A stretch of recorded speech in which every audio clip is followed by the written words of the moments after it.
Olá, eu sou o professor Renan Duarte e vou lecionar a disciplina de Ciências do 6º ano do Colégio Emaús. Olá, turma, beleza? Chegamos então na nossa 7ª videoaula, tá?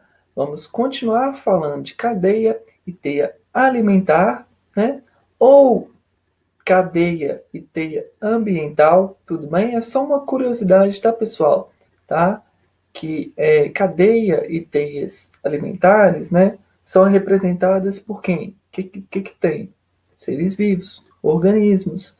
E os organismos, eles sobrevivem, habitam onde? No ambiente, tá? Então, nós vamos continuar falando das cadeias e teias alimentares e também falar dos organismos facilitadores da decomposição. Olha aí novamente, né? Essa palavrinha aí, a decomposição. Beleza? Então aí, ó, já imagino que vocês estão com o livro aberto na página 89, pois eu sei que você adora ciências, não é mesmo? Então vamos começar aí a nossa aula. Conteúdo muito legal, né? E bora lá. Então, nessa primeira imagem, pessoal, dá para a gente ver uma cadeia, tá? Então, como a gente pode ver, temos sempre o mais importante, qual que é? Aqui no caso, é uma plantinha que eu não sei qual espécie, mas é um organismo autótrofo ou autotrófico. O que é isso? Faz fotossíntese. Por isso que ele está aqui, tá? Então, temos 1, 2, 3, 4 nível, tá? 4 níveis, tá? 1, 2, 3, 4, 5, contando com o gavião. Qual que é o último nível, então, dessa cadeia? O gavião, tá? Quando que uma cadeia se transforma em uma teia? A teia, pessoal, nada mais, nada menos do que são um conjunto de cadeias. Se eu pego essa cadeia com 5 representantes, por exemplo, aqui no grilo, se uma ave vem e se alimenta desse grilo, essa ave, por sua vez, pode ser alimentada de uma cobra, uma outra espécie de cobra. E a outra cobra pode ser alimentada de um felino, de uma onça. Onça comem felinos, tá? Então vejam o que aconteceu. Eu tinha uma cadeia, tá? E nessa cadeia veio uma ave e se alimentou do grilo. Essa ave, esse passarinho, foi ingerido por uma cobra. E dessa cobra veio uma onça e se alimentou dela. Eu puxei uma outra cadeia aqui, ó, tá? Percebam, né? Imaginem, tá? Surgiu uma outra cadeia aqui, não é mesmo? Então, se eu tinha uma cadeia aqui e surgiu outra aqui, eu formei uma teia, tá? Então, teias alimentares, como a gente fez aí na última aula, tá? Se não ficou claro, voltem, assistam novamente, tá? Eu dei vários exemplos e que para a gente entender esta relação de cadeia e teia alimentar. Então, a partir da hora que eu coloco outras cadeias dentro de uma, eu formo uma teia alimentar. Muito importante, pessoal, entender a numeração. Tá? Tem um exercício muito legal que eu fiz na última aula que dá para entender como que a gente pode organizar, classificar de acordo com os níveis. Nível trófico, que é os níveis mesmo de cada cadeia, tá? De os organismos na cadeia ou na teia. Da teia vai depender do caminho que você seguiu, tá? Então, o que é o nível trófico? É os níveis mesmo. Então, olha só. O primeiro nível vai ser sempre os vegetais, as plantas. Primeiro nível. Pode acontecer de um grilo, um sapo, uma onça ser no primeiro nível? Não, nunca. Por quê? O primeiro nível vai ser sempre um organismo, uma espécie, que tem a capacidade de fazer fotossíntese, de pegar a energia do sol, né, e fazer fotossíntese, tá? Então só podem ser as plantas, os seres vivos autótrofos, no primeiro nível. Beleza? Segundo nível, vai ser sempre um consumidor. Quem for ingerir aí as plantas. E dos consumidores, lembram que existem 2 tipos? 3. Herbívoros, carnívoros e onívoros. Tá? Então, quem que se alimenta de planta? Um herbívoro. Então, pode acontecer do segundo nível ter um consumidor carnívoro? Não, tá? Porque no segundo nível vai ser sempre um herbívoro que come um produtor, tá? Terceiro nível, assim adiante. O primeiro e segundo nível é sempre fácil da gente gravar, porque o primeiro é sempre as plantas e o segundo vai ser sempre um herbívoro. Primeiro nível. Vamos organizar agora, classificar os consumidores, tá? Classificar a cadeia e a teia quanto aos consumidores. Uma coisa é classificar a cadeia, a teia, quanto aos níveis tróficos, tá? Não me preocupa com o nível trófico agora não. Trófico, pessoal, é só o nome dos níveis, tá? É só a gente entender o que é nível. Nível, quando a gente vai numerar uma cadeia por nível, e quando a gente vai organizar, né, classificar uma cadeia por número de consumidores. Um nível e outro número de consumidor. Níveis, que a gente acabou de fazer. Primeiro, segundo, terceiro, quarto, quinto. E o quanto o número de consumidores. Primeiro, produtor, que na realidade não é consumidor, é produtor mesmo. Consumidor primário. Em qual nível que ele está? Segundo, consumidor primário está no segundo nível da cadeia. Quem está no primeiro? Produtor. Consumidor secundário, terceiro nível. Quem está no primeiro? A planta. Beleza? Primeiro, segundo, terceiro. Terceiro nível, eu tenho um consumidor secundário. O mesmo seria se, por exemplo, eu tivesse uma ave aqui, um João de Barro, que se alimentou do grilo. O grilo está em qual nível? Segundo.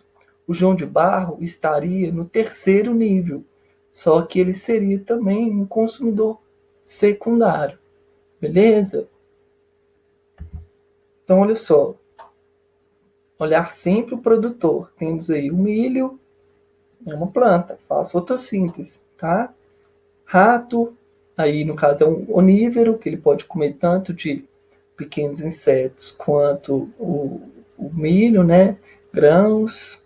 Serpente, qual tipo de consumidor? Responde rápido.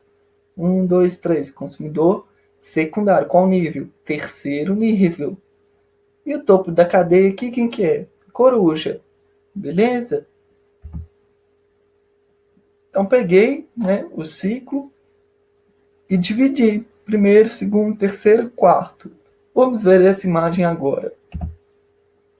Temos aí uma teia alimentar, tá? E direto aonde? No produtor. Ó, tomatezinho aqui. Tá? Temos então produtor, quantos consumidores primários? 1, 2, 3. Por quê? Eles vão se alimentar do produtor, tá? Consumidor primário, consumidor primário, consumidor primário. Consumidor secundário pode ser sapo, esta águia, tá? Como também esta cobra, porque a cobra ingere essa ave e a ave vai se alimentar do tomate. Mas está meio confuso ainda, né? Então, como eu disse, vocês lembram que teia ela é uma união de cadeias, tá? Quando for um pouquinho difícil, complicado de entender como a relação da teia está organizada, né? Só transformar ela em cadeias. Vejam só, peguei as mesmas imagens. Quer ver novamente? Peguei as mesmas imagens das espécies que estão sendo representadas na teia e transformei em cadeias. Transformei aí, ó, em uma, duas, três cadeias alimentares, mostrando que as teias alimentares são construídas por cadeias. O produtor pode mudar? Pode vir, por exemplo, uma águia para cá? Não, porque uma águia não tem capacidade de fazer fotossíntese. Então, produtor, consumidores primários, tá? Ou herbívoro ou onívoro, porque o onívoro também come plantas. Consumidores secundários, olha só, esta ave ela pode ser na teia, tá? Aqui, na teia. Ela pode ser consumidor primário ou consumidor secundário, tá? Como também a cobra. A cobra pode ser consumidor secundário ou terciário, beleza? Então, era só para ilustrar justamente que todas as teias, elas são construídas por cadeias. E temos aí, então, ao longo de todos os níveis, decomposição acontecendo, tá? Olha só essa imagem. Isso daí, pessoal, é uma vaca. Tadinha, que dó, né? Morreu. Mas por que eu coloquei essa imagem? Aconteceu aí e está acontecendo a decomposição, tá? Nosso corpo é composto aí 70% de água. E o resto é matéria bruta mesmo que irá se decompor. Por quem? Bactérias e fungos. Os principais organismos que fazem a decomposição. Tá? Então, nesta imagem aqui, ó, podemos ver claramente uma fruta sendo decomposta. Por quem? Bactérias e fungos. Tá? Isso aqui parece mais ser até um fungo, né?